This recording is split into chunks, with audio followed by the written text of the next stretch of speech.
Wukir, paroki indah yang terletak di sudut terpencil Manggarai Timur perbatasan dengan Kabupaten Ngada. Data tahun 2019 memperlihatkan paroki ini memiliki umat sebanyak 8.655 orang yang tersebar di 17 stasi atau wilayah dan 86 KBG. Paroki yang berpelindungkan Santo Maximilianus Maria Kolbe mulainya adalah bagian dari Paroki Mukun. Sejak tahun 1954 berdiri sebagai paroki tersendiri oleh Pater Quaden SVD. Awalnya pusat paroki berada di Lengor dan kemudian dipindahkan ke Wukir oleh Pater Stef Ros SVD. Beliaulah yang berjasa besar untuk merawat dan membesarkan paroki Wukir.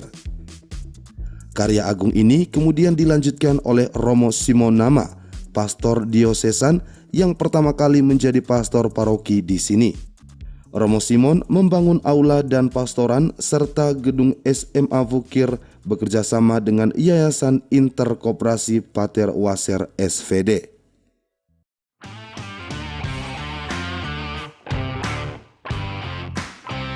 Selamat sore pemirsa YouTuber di mana saja berada.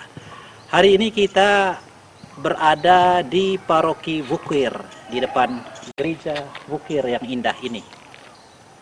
Wukir ini betul memenuhi syarat yang pemerintah sebut daerah 3T. Terpencil, terpinggir, dan terbelakang. Bahkan bisa tambah juga dengan daerah susah listrik dan susah sinyal. Hari ini kita mau melihat lebih jauh bagaimana situasi Paroki Wukir ini dan terutama bagaimana karya pastoral yang berjalan selama ini di sini. Dan untuk itu telah hadir di hadapan kita Romo Stanis Kamput. Selamat sore Romo. Selamat sore Romo. Baik, tadi saya sampaikan ini daerah sulit Romo ya. Senang kerja di sini Romo? Senang Romo. Senangnya ini apa saja yang menyenangkan di sini? Yang menyenangkan saya, yang pertama umat yang saya layani begitu ramah, begitu akrab, begitu bersaudara dengan saya, dan juga pun mereka kenal saya kenal mereka dengan baik Romo. Kehangatan umat ya, itu yang menggembirakan. Juga tentu suasananya ya, alamnya ya, indah sekali ya. Itu juga yang kita rasakan di sini.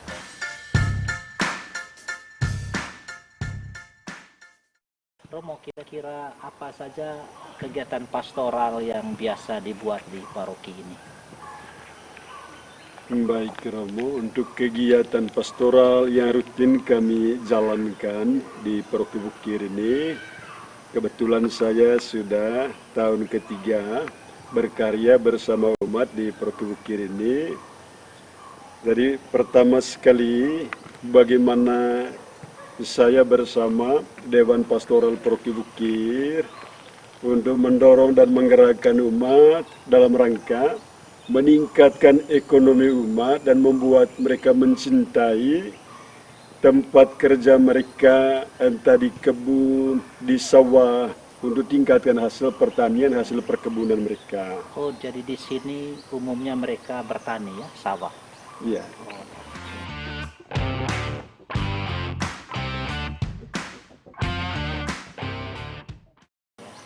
Selain sawah, apa ada juga hasil perkebunan, Romo?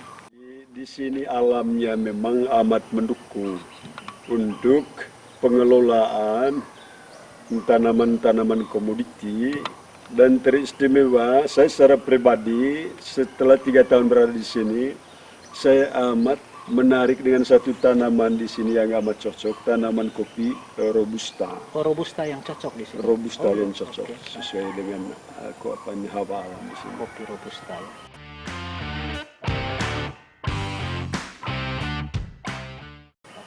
Kalau dihitung Romo, kira-kira apa hampir setiap umat memiliki tanaman kopi di sini? memang belum merata Romo, tetapi ada satu dua umat yang saya coba komunikasi lebih dekat dan sudah menghasilkan kopi robus itu dalam jumlah besar. Kurang lebih ada 2 keluarga yang sampai hari ini bisa menghasilkan kopi dalam jumlah besar, bisa 1.500 kg mereka hasil tahunan. Luar biasa. Amat menjanjikan. 1,5 ton ya. 1,5 ton. Nah, selama ini yang mereka produksi kopi itu kemudian mereka jual mentah ya dalam bentuk biji. Ya. Atau apakah sudah ada juga di Bukir ini kelompok petani atau umat yang mengolah kopi itu, menggoreng ya, kemudian menjadikan dia tepung lalu memasukkan dia dalam kemasan dan menjualnya sudah dalam bentuk jadi? Masih belum. Belum. Oh, itu yang yang memang kita harapkan ke depan kalau boleh ada kelompok ini usaha itu kecil. yang akan menjadi program kerja ke depan.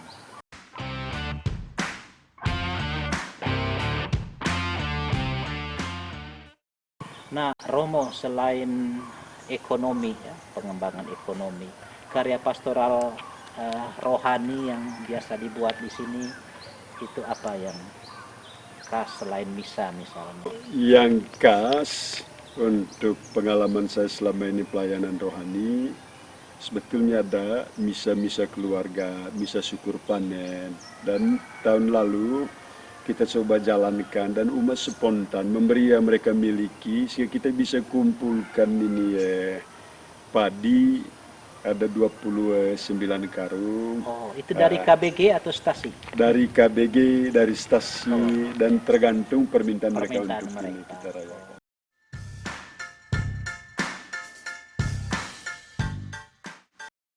Lalu saya dengar juga di sini Romo umatnya ini memiliki budaya khas ya. Ada beberapa budaya di sini. Ada berapa budaya? Di sini ada 2 budaya, Yang ada utama, ya. budaya Rajong, lalu kemudian ada budaya Biting. Memang ada 2 kedaluan di sini, betul. Jadi budaya Rajong itu dengan kekhasannya, dengan bahasa mereka tersendiri pun budaya Biting. Bahasanya beda. Bahasanya beda-beda. Kalau ritus-ritusnya, misalnya ritus pernikahan, ritus kematiannya, itu agak mirip. Ya agak mirip, Bro. Seperti juga di wilayah Manggarai yang lain. Ya. Lalu saya juga mendengar di sini juga masih sangat ketat ya soal misalnya anak bina, anak rona dan seterusnya ya. Oke. Apakah dari paroki juga ada semacam pastoral pendampingan budaya ini dengan situasi budaya yang ada di umat ini? Memang benar, Romo. Dari satu sisi memang budaya Rajong, budaya Biting ini sungguh menjadi satu kekuatan untuk mengikat paguyuban budaya adat ini. Itu hal positif bahwa mereka bersatu sebagai satu ikatan kesukuan, iya.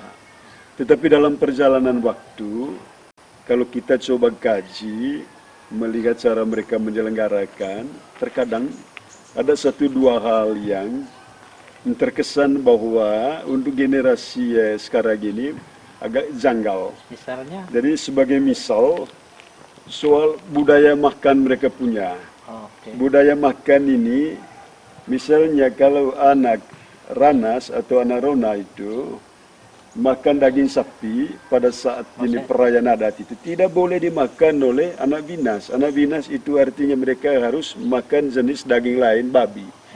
Sehingga satu kesulitan di situ, biar acara kecil jadinya biayanya besar. Oleh karena harus memberi makan dari 2 jenis barang ini yang kalau dihargakan dengan uang memang cukup mahal. Sekali, ya. Gitu. Tapi untuk mereka kan nilai budaya, tetapi dari sisi lain memang sedikit ini. Ya.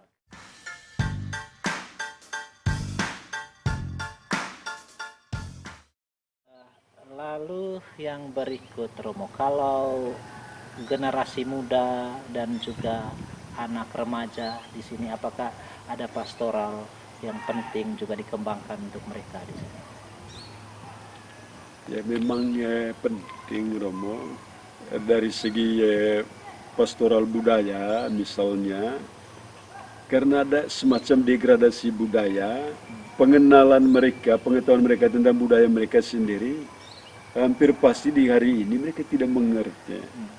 Sehingga memang ada upaya kami dari pihak paroki untuk melakukan terobosan, untuk melakukan sosialisasi, dan itu harus dilakukan oleh pemangku adat sendiri di sini. Jadi seperti itu kami masih dorong.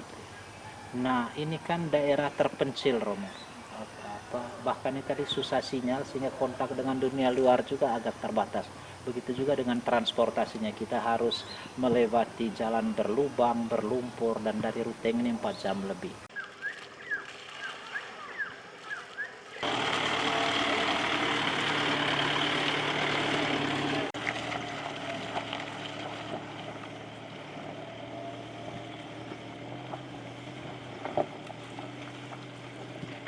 Masyarakat atau umat di wilayah ini apakah tidak dipengaruhi oleh pengaruh-pengaruh kemajuan zaman sekarang ini? Sebetulnya Romo, dengan kemajuan teknologi ini, jalan yang jelek tidak lagi menjadi ukuran untuk warga masyarakat tidak terkontaminasi dengan pengaruh budaya-budaya luar. Dengan kemajuan teknologi di hari ini, Teknologi HP ini, HP misalnya, gitu. Jadi mereka sudah terancu dengan ini situasi baru, sehingga perilaku mereka juga sedikit lain dan bertentangan dengan budaya yang terkadang memang butuh didampingi supaya mereka memahami dan lebih baik situasi seperti itu. Romo, kira-kira apa mimpi Romo untuk umat di wilayah ini? Mimpinya supaya mereka nanti menjadi seperti apa? Saya punya mimpi sendiri, kalau boleh umat masyarakat di sini ini mengalami kesejahteraan dalam hidup.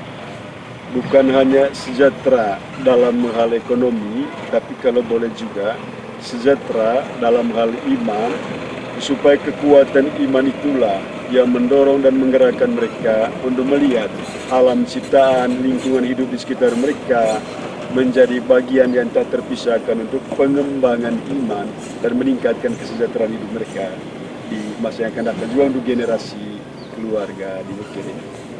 Pemirsa YouTuber luar biasa, inilah Paroki Bukir, terpencil tetapi bahagia. Terima kasih banyak atas perhatian. Dari Bukir, salam sejahtera untuk kita semua.